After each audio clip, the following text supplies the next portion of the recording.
लोक प्रसार और हरी बोल हरियाणा देखने वाले सभी दर्शकों को विनय लांबा की हाथ जोड़ के राम राम नमस्ते जय हिंद। दोस्तों फिलहाल खड़े हैं, कैमरामैन सिगमा के ऊपर दिखा दे पहले, सबसे पहले बुआ कुंवारी गौशाला, ध्यान से देख लो। बुआ कुंवारी गौशाला कुंवारी गांव के अंदर ये है, ऑन रोड स्थित है। और इस गौशाला के अंदर हमने थोड़ी सी यह सूचना मिली कि भाई बहुत गंभीर समस्या आ रही है।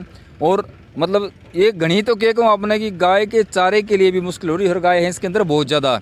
और ये सारे भाइयाँ तो हैं, एक बार वीडियो देखने से पहले ये रिक्वेस्ट करूँगा कि इस वीडियो में भाई ज़ोरदार शेयर ज़रूर करियो, ताकि उन लोगों तक ये वीडियो पहुँचे जिससे इन गौ माता का जो है यहाँ पे थोड़ा बहुत उद्धार हो सके भाई। और आपका मन में भी अगर दया भाव आवे, आपका मन में भी गौ सेवा करने का विचार पैदा आवे, तो आप भी इस वीडियो में पूरा देखियो। और आपने वे चीज़ दिखाऊंगा गौशाला के अंदर के सिचुएशन में है गौ माता, और यह केस क्यों मतलब ऐसी सिचुएशन आ गई कि गौवा खातर चारा को नहीं और गौवा खातर भाई दाना को नहीं, गौवा को रहने के लिए के स्थान है कैसे, वो सारी चीज़ दिखाऊंगा। कैमरा में सिखाऊंगा कि जल्दी आ जाए भाई, फॉलो करें। यह मेन गेट की जो है एंट्री है भाई यहाँ से। और यह गौशाला भी भाई आप जैसे दानी सज्जन है ना, उनके बलबूते पे गौशाला का निर्माण हुआ था। और बड़े बड़े शेठ जो हैं बलभद्र अग्रवाल जी और गांव के आसपास के लोगों के मतलब करकमलों से ये जो गौशाला का निर्माण हुआ था। और आज इसके अंदर कितनी गाय हैं और कितना चारा बच रहा है, कितना के सिस्टम, वो सारी चीज़ आपने दिखावांगे। कौन मैनेजमेंट इसका कर रहा है, कैसे गऊ किस हालत में है, वे सारी चीज़ दिखाऊंगा। राजा भाई कैमरा में से जल्दी जल्दी फॉलो करें। तो भाई गौशाला के अंदर प्रवेश के लिए राम राम जी। ये गौशाला के जितने भी भाई कर्मचारी हैं, मैनेजर हैं इधर, आप नमस्कार जी। नमस्कार जी। तो सबसे पहले अपना परिचय दे दीजिए। मैं थोड़ा भाई दूंगा, थोड़ा घूम जा। मैं जयवीर पंडित जी, इसी गांव से बुआ कुंवारी मंदिर, बुआ कुंवारी हॉस्पिटल, बुआ कुंवारी गौशाला जी, एक ही ट्रस्ट है और ये सारा काम गुआंडी इसको चलाता है जी। और मतलब सबका सहयोग है इसमें? हाँ, इसमें आसपास का जितना भी क्षेत्र है, 7-8 गांव हैं हमारे, या 20-22 दूर दूर के गांव हैं, उनसे भी चंदा आता है और नाज भी आता है, तूड़ी भी आती है। तो फिलहाल आड़े कितनी गाय हैं? यहाँ लगभग 700 गायें हैं जी। 700 गाय हैं। 700 तो गायें। थोड़ा सा मैं कहूँगा कैमरा में से एक बार दिखा दो, चलते चलते बात भी करी जाएंगे। हाँ। और उरे की जो समस्या हैं वे भी बताइयो। और खास बात क्या है इस गौशाला के अंदर, मतलब क्या खास बात और गौशाला से? इसका देथा भी सबसे पहले धन्यवाद है बलभद्र सेठ का, जो पिछले जन्म में यहाँ पैदा हुए थे, सब बताते हैं। अब उनकी उम्र 60 साल के 65 साल के आसपास है। अच्छा। 5-7 साल के जब उनकी उम्र थी, वो आए थे अपने पिताजी को लेकर के और इस गांव में खुदाई कराई थी बुआ कुंवारी स्थान पर। अब वे सेठ हैं और उन्होंने गौशाला का खुदाई इसलिए कराई थी कि भाई यहाँ मेरे गुरु का कुछ सामान दबा हुआ है। पिछले जन्म में मैं साधु था, पिछले जन्म की बात? हाँ, पिछले जन्म की बात बता रहा था जब बच्चा था वो। अब वो सेठ है, तो उन्होंने पिछले जन्म की बात बताई कि यहाँ कुंवारी में मैं पूजा पाठ करता था, सन्यासी था, किसी कारण से मैं इस तालाब में डूब के मर गया था। तो यहाँ मेरे चिमटे रखे हुए हैं, मेरा सामान रखा हुआ है। तो उस समय उसके माँ बाप ने सोचा कि बस बालपन है कोई। अच्छा, मतलब उन्होंने वहाँ से हटा दिया, लेकिन वहाँ खुदाई करी तो कुछ अवशेष निकले थे वहाँ कुंवारी मंदिर के आसपास। क्या क्या मतलब निकला वहाँ पे? वहाँ कुछ इस प्रकार के मटके निकले थे, कुछ अवशेष काले ये मिट्टी माटी के बर्तन निकले थे, इस प्रकार का अवशेष वहाँ निकला था। लेकिन वहाँ से उस समय हटा दिया गया। लेकिन जब 2004 में ये मंदिर की स्थापना हमने शुरू की, प्राण प्रतिष्ठा करवाई, मंदिर की नींव रखी, तो 2005 में हमने उसके पास फ़ोन किया। सेठ जी ने जितना भी था अपना पूरा पैसा लगाकर उस मंदिर का निर्माण किया। 2010 के आसपास इस गौशाला की नींव रखी। सेठ जी ने भी बहुत ज़्यादा उसमें दान दिया। उसमें मैं जिक्र करना चाहूँगा, मेरे छोटे भाई थे सतीश शर्मा, जो अब भगवान को प्यारे हो चुके हैं, उन्होंने भी इस गौशाला में बहुत ही योगदान दिया। हमने ऑल ओवर इंडिया के अंदर सारे हिंदुस्तान में जाकर के दर दर पर अलख जगाई और इसके लिए चंदा ले आई।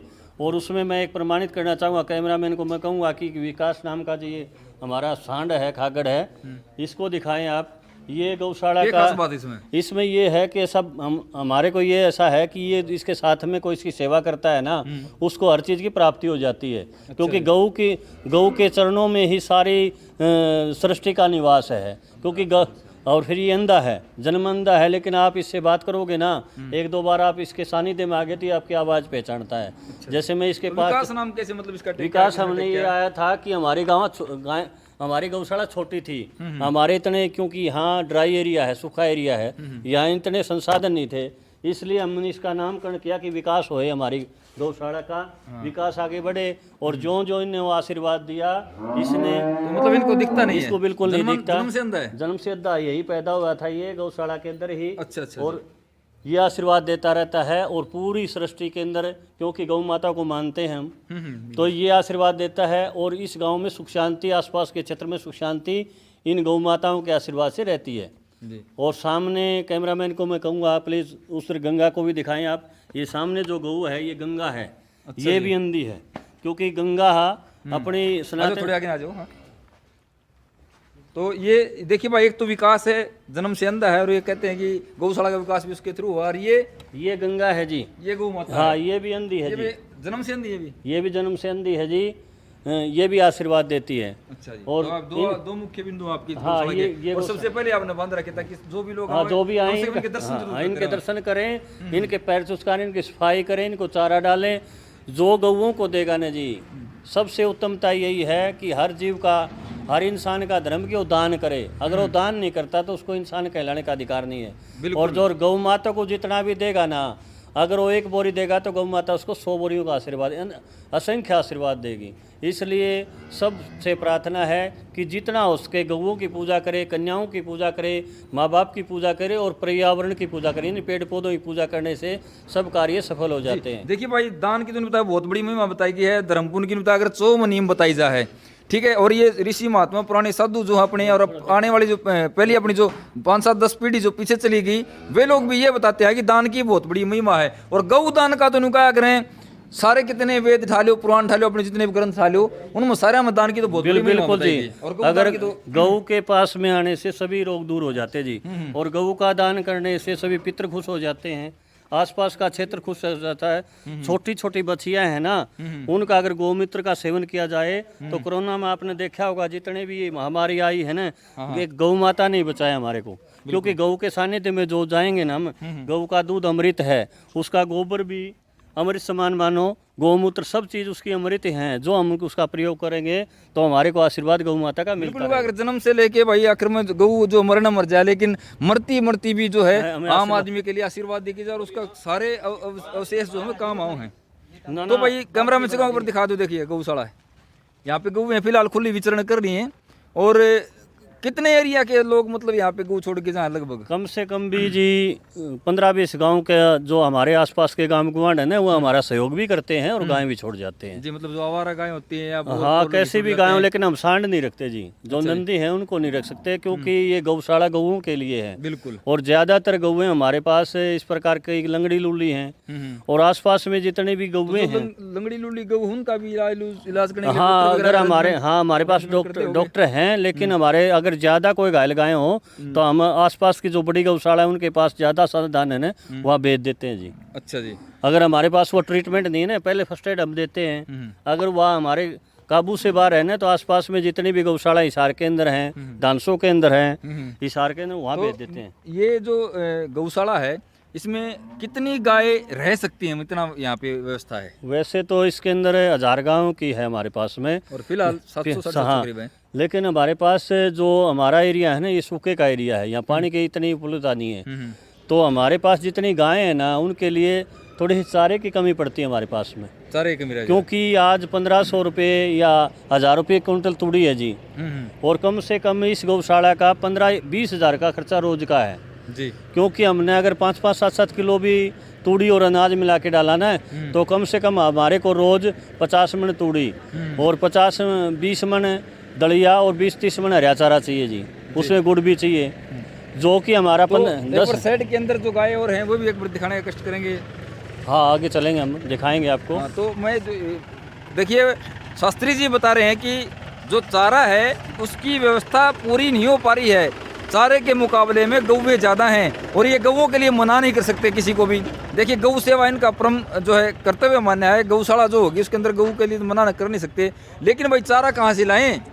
चारा कहाँ से आएगा? गौ सेवा करने के लिए तो सब तैयार हैं, लेकिन गवा न चरावांगे के, खुआवांगे के? क्या गवा को भूखी मार दें? ना भूखे तो रख नहीं सकते। शास्त्री जी, मैं आप कहूँगा थोड़ा इधर हुए, ये देखिए भाई, व्यवस्था देखिए, ये पूरा सेट बना रखे है, दोनों साइड में चारा डालने के लिए खोर बना रखे, जो क्या करें, गुमान क्या करें, कोई हैं कोई, तो ये फिलहाल जो व्यवस्था है यहाँ की मैं बात करूँ तो भाई अभावग्रस्त है गौशाला। और अभाव क्यों हो गया भाई, चारा इतना ज़्यादा महंगा हो गया, अनाज इतना महंगा हो गया, तो कहाँ से लेके आए? तो किसका सहयोग से मतलब ये चीज़ सारी हो पाएंगी? शास्त्री जी थोड़ा बात मैं आपसे करना चाहूँ तो मतलब इसका सोल्यूशन क्या हो है, कैसे हो है गौ सेवा? ऐसा है जी, मैं सरकार से प्रार्थना करूं कि गऊओं के लिए कुछ ऐसे कर दिया जाए, या तो गौशाला के लिए कोई गौ बोर्ड भी बना दिया जाए, गौशाला या गौ कल्याण बोर्ड बना दिया जाए जो गऊओं के प्रति वही समर्पित हो, और गऊओं के लिए एक गऊ के लिए 1000, 2000, 5000, 20000 जितने भी देश का हैं, यानी अगर 6 महीने के लिए भी कुछ तूड़ी या चारा दे देना तो 6 महीने हमारा आप चला लें हम। तो गवर्नमेंट जैसे यहाँ कर्मचारी हैं 20 कर्मचारी, उनकी तनख्वाह भी जरूरी है जी। तो दूध से और इनका अन्य जो भी हमारे पास संसाधन है उससे हमारे गौशाला के अंदर इतनी आमदनी नहीं होती, हमारे बाहर से लेना पड़ता है। तो देखिए भाई, न्यू का अगर वो तो बड़े बड़े भाषण दे होंगे बड़े बड़े मंचा पर खड़े होके, और आम आदमी नु का अगर गौ पालनी चाहिए, गौ पालनी चाहिए, गौ सेवा सबसे बड़ी सेवा, तो वह सेवा भाई करे कौन? न्यू का अगर बिल्ली के गले में घंटी बांध है कौन? जी सब का करे से बड़ी बड़ी बात सब कर देंगे, लेकिन एन धरातल पर आके जब देखें उस टाइम पर करने वाला कोई नहीं पाता। और जो एक आधे करने वाले पाँव हैं उनके पास साधन नहीं होते, संसाधन नहीं होते, कैसे करें वो सेवा? तो भाई उसका सोल्यूशन जो है ये शास्त्री जी बताओगे। देखिए पंडित जी आदमी हैं और इन्हें ज़्यादा ज्ञान है और गौ सेवा के बारे में जो बहुत बार पढ़ा भी है। मैं पूरे ये अपना गांव ही परिवार ही है और आप भी हो, मैं पूरी धर्म और धार्मिक विचार रखते हुए मैं सब भाइयों से आसपास के क्षेत्र से जहाँ तक ये हरी भूमि की आवाज़ जाएगी, मैं जोड़ी मांड के गऊओं के लिए प्रार्थना करता हूँ कि हज़ारों आदमी सभी गौशालाओं के अंदर अगर 100 रुपये के मेंबर भी बनोगे ना, 1000 आदमी 2000 आदमी बने ना, रोज़ के 3 रुपया 1 रुपया भी अपने घर से निकालेंगे ना, तो उनकी आने वाली जो औलाद होगी उसके संस्कार सुधर जाएंगे। क्योंकि दान करने से धन नहीं घटता है, और ये गौ माता भूखी रोड़ा पर नहीं हंडेंगी। क्योंकि अगर गौ बचेंगी देश बचेगा, और देश बचेगा तो सनातन धर्म बचेगा भाई, और सनातन धर्म बचेगा तो सारा विश्व बचेगा। क्योंकि सनातन धर्म के अंदर ये ख्याति है कि ये सारे धर्मों के अंदर अपने अंदर समेट लेता है, समेट करके अपना तो मेन लाइन ये है कि सर्वे भवन्तु सुखिनः, हाँ, सर्वे सन्तु निरामयाः, तो सारे सुखी रहो। सर्वे भवन्तु सुखिनः, आपने सही कहा, सर्वे भवन्तु सुखिनः, सर्वे सन्तु निरामयाः, सर्वे भद्राणि पश्यन्तु माँ कश्चित् दुख भाग भवेत्। यानी कोई भी निरोगी नहीं रहे। और गौ को 100 रुपये भी 1000 आदमी दे, 2000 आदमी दे, तो इनका गुजारा हो जाए, वो दान निकल जा। आने वाले हमारे जितनी भी संतानें अच्छी संतानें पैदा होंगी, या मीरा पैदा होगी, स्वर्ण पैदा होगा, भगत सिंह पैदा होंगे, तो इस देश का नहीं पूरी सृष्टि का संचालन नहीं करेंगे, पूरा संसार के अंदर सुख शांति, जैसे वसुदेव कुटुंबकम, सारी पृथ्वी भी अपना परिवार है, ऐसा मान करके हम गौओं की रक्षा करें। ये भाई भारत देश एक ऐसा है जो पूरे विश्व की शांति सुख शांति के लिए कामना करता है। हमारे वेद ग्रंथ ये बोलते हैं। हाँ, हमारे वेद तो ये कहते हैं वे स्वस्ति न इंद्रो वरदा सर्वा, स्वस्ति न पूखा विश्ववेदा, स्वस्ति न स्तारिक स्वरिष्ठ नेमि, स्वस्ति न बृहस्पति ददातु। ये वेद का मंत्र है, इसमें सबकी सुख की कामना की गई है। अच्छी वर्षा हो, अच्छा धन धान्य हो, अच्छा हमारा पालन पोषण हो, अच्छी शिक्षा दीक्षा हो, अच्छे संस्कार हों, और गौओं की सेवा करें, कन्याओं की सेवा करें, माँ बाप की सेवा करें, और पेड़ पौधों की सेवा करने से पूरी सृष्टि खुशहाल हो जाएगी जी।